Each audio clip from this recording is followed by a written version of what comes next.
आप दोनों कौन हैं? मैं चिंकी हूँ, ये मिंकी है। এখানে কে চিঙ্কি কে মিঙ্কি আপনি কিছু বুঝতে পারলেন কি? আমিও বুঝতে পারিনি, কিন্তু এর চেয়েও 10 গুণ বেশি আপনি কনফিউজ হয়ে যাবেন যদি আপনি কেরালার কোডিনি নামের একটি গ্রামে যান। কেরালার এই ভিলেজে মাত্র 2000 ফ্যামিলি আছে, যার মধ্যে 400 পেয়ার টুইন আছে। ভাবতে পারছেন 400 পেয়ার।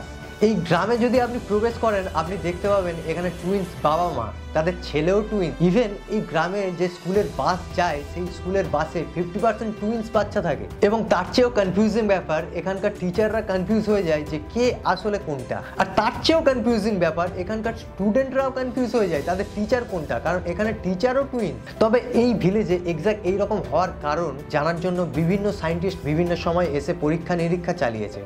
তবে অনেকের মতে এখানকার জল খাবার দাবারে এমন কিছু কেমিক্যাল রিয়াকশন দেখা যায় যার কারণে এইরকমভাবে কিছু ঘটছে। আবার অনেকে মনে করে এটা জেনেটিক্যালিই হচ্ছে, তবে কেউ কোনো এক্স্যাক্ট কারণ কখনো বলতে পারেনি যে এটা কেন ঘটছে। ইভেন এটাও দেখা গিয়েছে এই গ্রাম ছেড়ে কেউ যখন দূরে চলে গিয়েছে বা কারোর এই গ্রামের বাইরে বিয়ে হয়েছে তার ক্ষেত্রেও তার টুইন্স বাচ্চাই হচ্ছে। কি অদ্ভুত তাই না? তবে এইরকম টুইন্স ভিলেজ শুধুমাত্র ভারতে নয়, ইভেন ভিয়েতনামে, ব্রাজিলে, নাইজেরিয়া এইরকম কান্ট্রিতেও আছে। তবে ওয়ার্ল্ডের সবচেয়ে বেশি টুইন্স এই ভিলেজে থাকার কারণে গিনেস বুক অফ ওয়ার্ল্ড রেকর্ডে এই ভিলেজের নাম আছে। আর এইরকম ইনফরমেটিভ ভিডিও দেখতে আমাদের চ্যানেলকে অবশ্যই সাবস্ক্রাইব করুন এবং এই ভিডিওটি ভালো লেগে থাকলে একটি লাইক করে দেবেন।